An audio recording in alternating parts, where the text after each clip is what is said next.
Jochum Wiersma, or Sven, depending on the day, because he can be a little bit stubborn, is from the University of Minnesota. He's been the small grains extension specialist for the past 30 years. In that time, he focused his research on ways to maximize grain yield and minimize the cost of production per bushel. Past work has included work on seeding rates, the use of fungicide to combat fusarium head blight and control diseases, and the use of foliar nitrogen to improve grain protein content. More recently, he has explored the concept of yield gaps and whether it makes economic sense to close the gap between actual and attainable grain yield. And so Jochum is going to obviously focus on cereals. And I'm going to keep killing time here for a moment until we get the presentation up. So if everyone can welcome Jochum, we will get this party started. I've been known to wonder, so this is going to be interesting, and see if I can actually stay in front of this thing because of the online audience. I have to thank Brian. He couldn't set me up better than where I am going to start. And it's unfortunate that I cannot present my whole career, which is stuck on this one thumb drive, because there's a bunch of things he touched on that are in really cool presentations in here, but I only have 35 minutes. And Brian, the answer to that trigger gene that you wanted, ask your breeders in Saskatchewan to look whether any of the spring wheats have VRN1A, because that infers a fair amount of winter hardiness and allows you to seed when you are in those ultra early seeding dates. VRNA actually imparts a fair amount of winter hardiness. So, prologue. The number one rule I had in field research until recently: never ever translate anything that you do in field research and put a $ in front of it. That's a linear transformation. And the moment you do that, I can talk until the cows come home. You no longer believe me because $20 per acre is real, even if it's not. Second rule, especially when it comes to nitrogen management, hindsight is the rear end of a cow. I can always tell you what you should have done, not what you did. There's a difference. We are in a production system that is variable. We are not in a greenhouse. How recommendations come to be: I have an idea to explore something. Brian has ideas. We write a grant, or if we work with industry, receive money. We hire an unexpected graduate student. We fund them for hopefully 1 year, but maybe 2 or 3 years. We have a large enough budget that we at least weren't just on campus, which campuses generally are in really poor places to do research. St. Paul, for instance, is a sandbox. Doesn't mean anything for the rest of the state. Graduate student ends up with 7, maybe 9, 7 out of the possible 9 environment site years. And the statistical analysis reveals that with 95% probability, the input increased yield by 5% compared to the untreated control. The purveyor of the input puts that in anything that goes out after that. And the agronomist writes an executive summary without all the devilish details, and then is picked up by the popular press.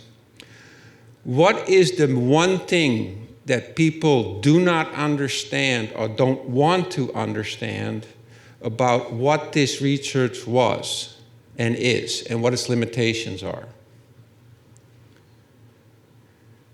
Variability. It's variability. We only sampled 9 environments, and we only ended up with 7 data.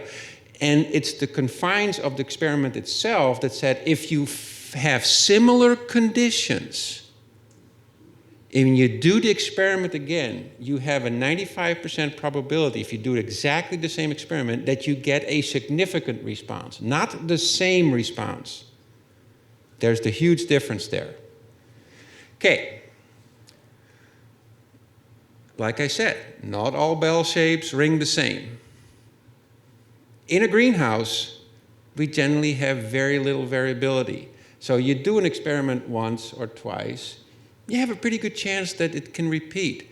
You're on the prairies? Yeah, look at that red curve. Or as when I got off the plane, not everybody talks this funny in northwest Minnesota, although if you're in Roseau, it kind of sounds this way. I grew up in the Netherlands. I'm a transplant. And so my advisor, when he picked me up from the phone, I was that unassuming or green behind the ear grad student. He said, if you don't like the weather, wait 5 minutes. He wasn't wrong. So, Brian touched on yield gaps. There's two very important cases, one with a C, one with a K. I happened to have the class that was basically not Kees van Ittersum and Paul Ramminge that Brian cited. They actually got their training from another Cornelius de Wit, who is really the godfather of theoretical production ecology.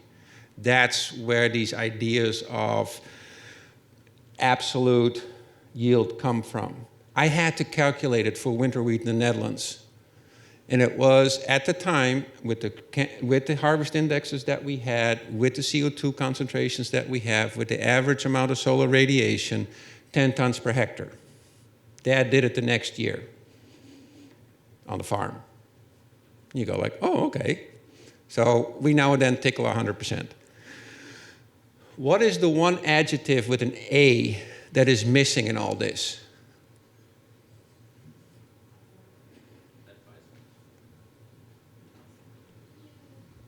It's affordable. So, now the main event. This is Jose Baez's PhD thesis. And it basically, we called it differently, but we were following basically Brian's work and Romelo's work. Let's look at yield gaps. But I added something to it because I think it's important. So we do the yield gap analysis.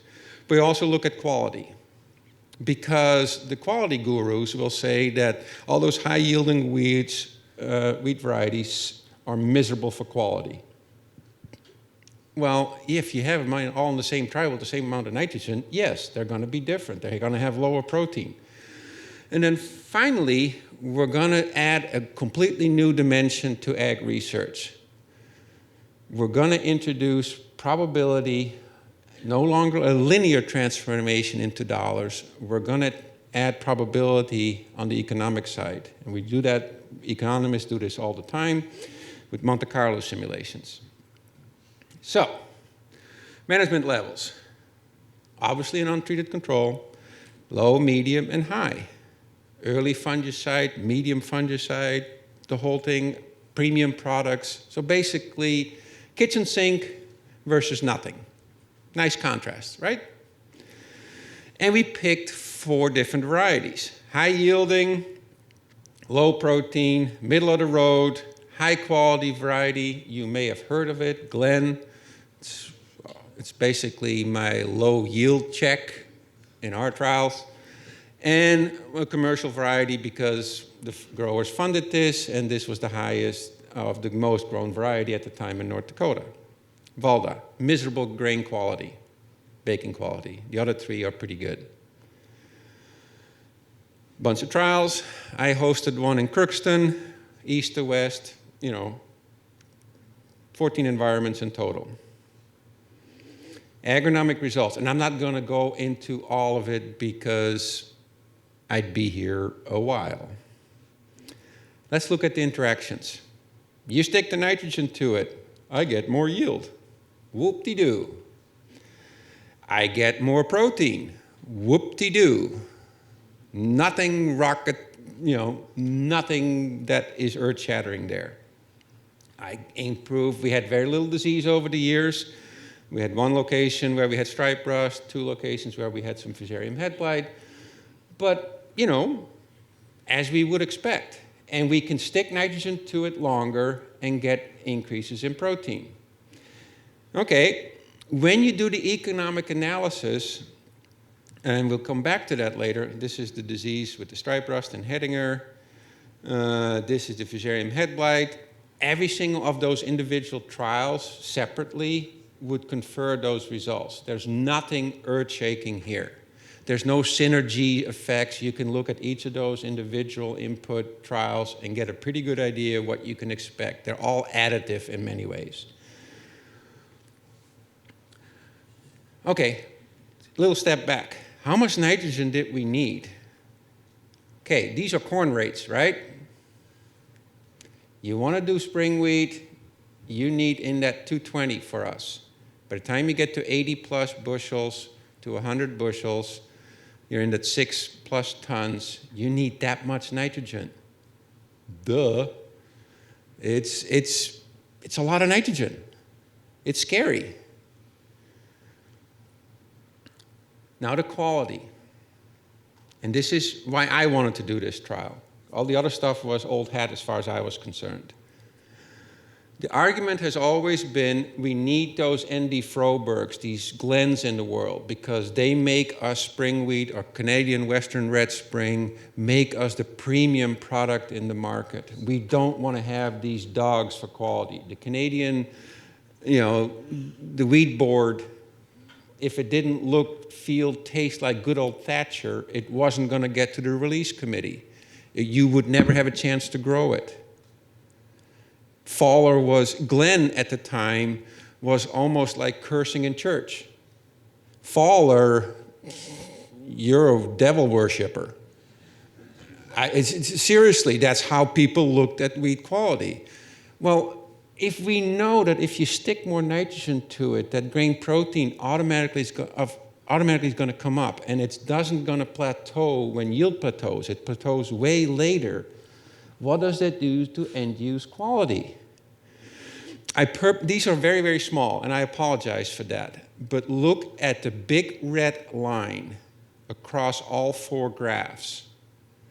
Yes, Froberg, on average, is above the red line.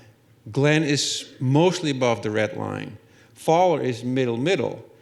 And Valda has a couple of those 14 environments where it really was miserable. But if I stick it to it with the high management, I get it above the red line. I'm starting to approach the Fallers, the Frobergs, the Glens of the world. So who cares if the intrinsic protein quality isn't quite right? You go like, well, yeah, but growers are not paid on the intrinsic quality of the protein. You're paid on the amount of protein. So get off your frickin' high horse. You don't like the quality? Add some gluten in the factory. Because otherwise, as a grower, you're stealing from yourself. Understand? I'm very biased toward that. I don't want to be on the high horse saying, well, we ought to. No. Your job next year as a grower is to have the lowest cost bushels in your area, because that allows you to farm 1 year longer than your neighbor. It is that simple of a game. So, and what we also found with low volume, there's no return on investment. By the time you get to 14 or 15% protein, low volume no longer starts to increase. So there's no incentive to overkill unless you start blending it away, which is why elevators in the US don't pay any premiums past 15 for protein, because it doesn't pencil for them either. So, economic results. This is where it gets fun. If we use the linear transformation, I would have to recommend that growers go to the low to medium input level. Don't risk anything. Don't put more inputs in. Just go with the bare minimum and you're going to have the biggest return. Okay. You can still use faller, but you're going to have some discounts now and then. Okay. Nobody's doing that necessarily. So, now we go to the Monte Carlo simulations. What does that do? So in the linear transformation, you have to pick a bushel price and a discount, a single number. So it's a linear transformation. Is that the reality of the market? Do I know what I'm going to market my grain at next year? There's a bandwidth. It's not a single number, it's a bandwidth. It's a probability. Same with discounts. Same with nitrogen prices. It's a bandwidth. It's a distribution. It is not a single point. Therefore, I have to introduce a probability function on the other side to be able to start translating into dollars and cents. Because farming is this. I've used this for years, but I have to, since most of you haven't never met Sven, I have to tell you this. There is NASCAR racing and there's European rally racing, right? What is NASCAR racing? It's a left turn and there's a straight. There's a left turn, there's a straight. You know what's coming. If you don't, why the hell are you on that circle or that oval? What is European rally racing? You strap a Finn and you strap a German in a Subaru. I drive one. In the most understated way, the German will go, what is a good Finnish name? Piru. You know, there's going to be a turn coming up. I think you can do it at 100 miles an hour. So pick third gear. But remember, there is a drop-off, and I don't know what's after the curve. And the drop-off is about 300 feet. And the Finn goes, okay, go. What is the analogy of European rally racing with farming? It's making decisions with imperfect information that have split second, because you're going 100 miles an hour, with relatively large consequences. That's what farming is. We have to make input decisions with imperfect information. You do it wrong, it's going to cost you dearly. And by the time you generally only have days to make the decisions, not years. So that's my analogy to farming. So Monte Carlo simulations, we introduced this variability on the price side. Inputs, outputs. There's a beautiful software package that you can use this with.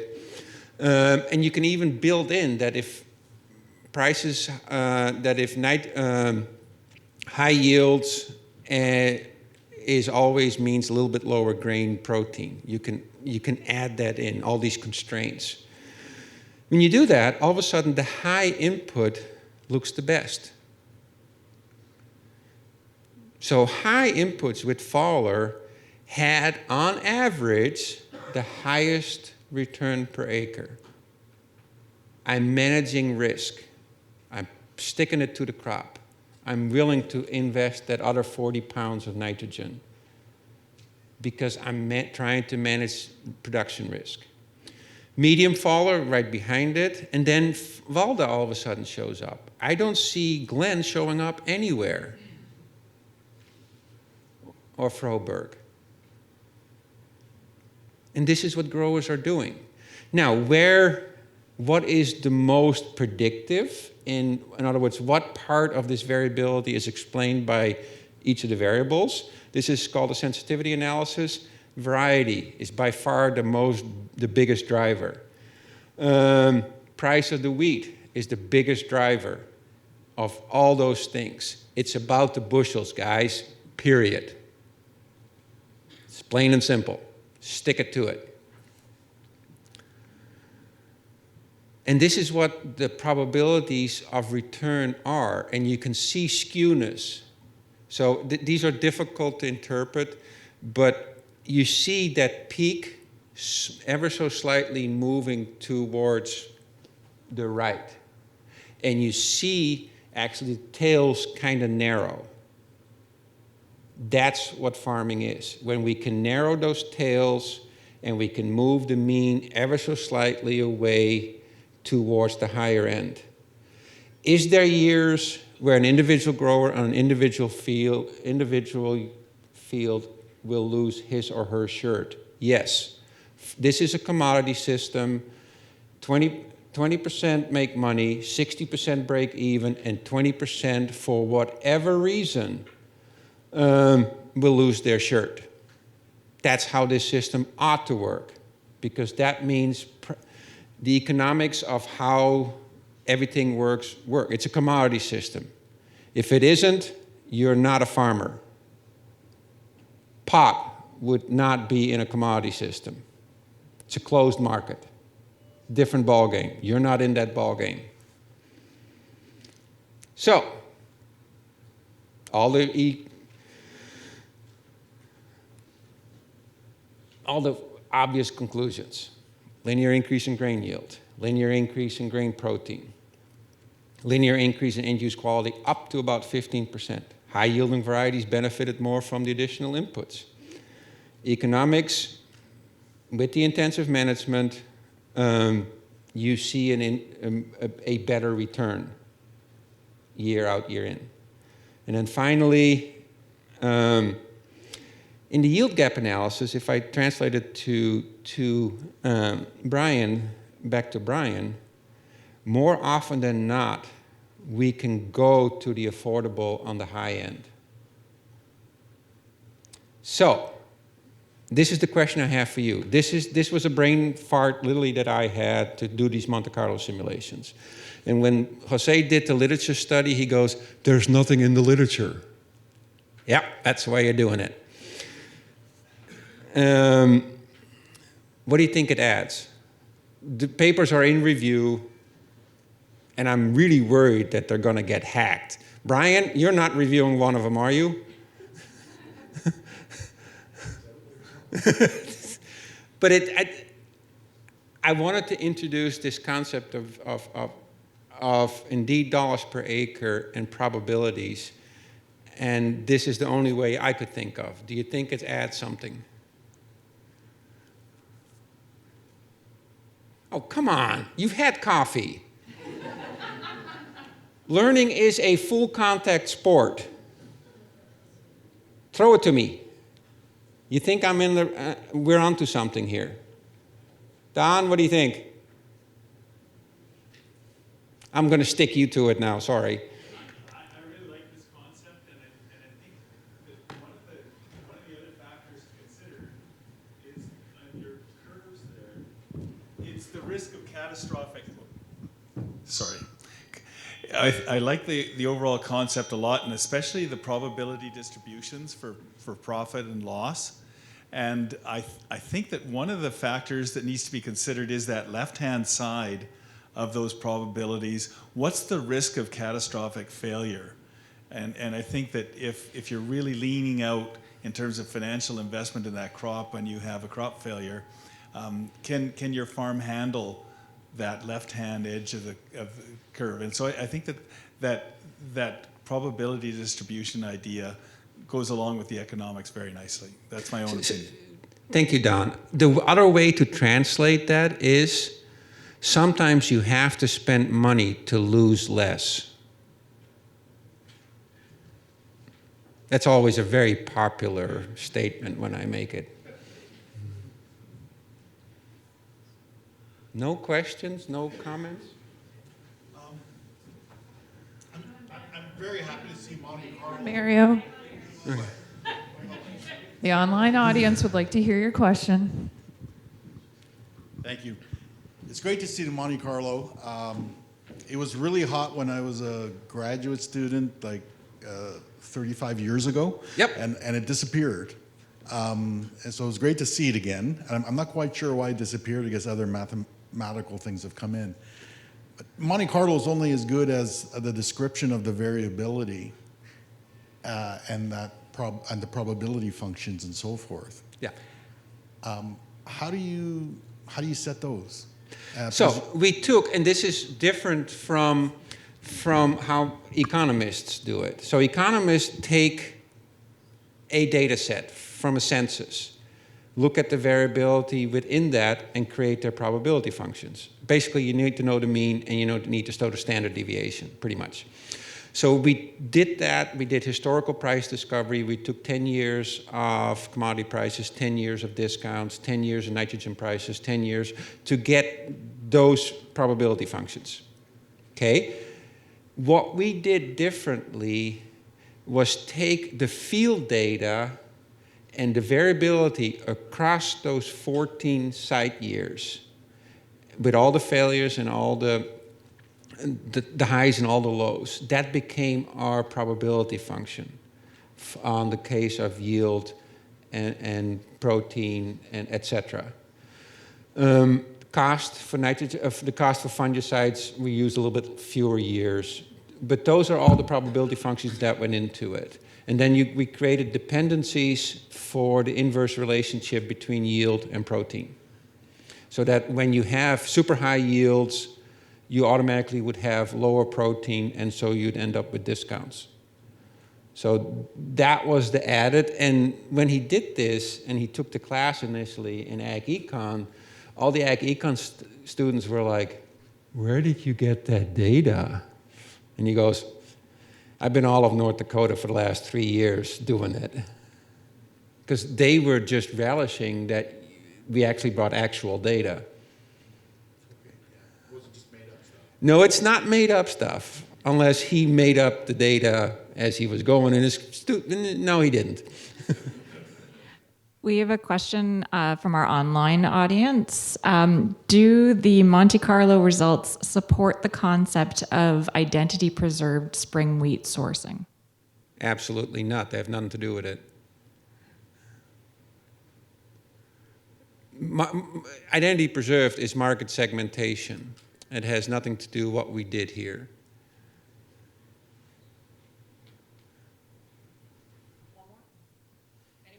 If not, we'll just take it up with announcements, because I've always got a few.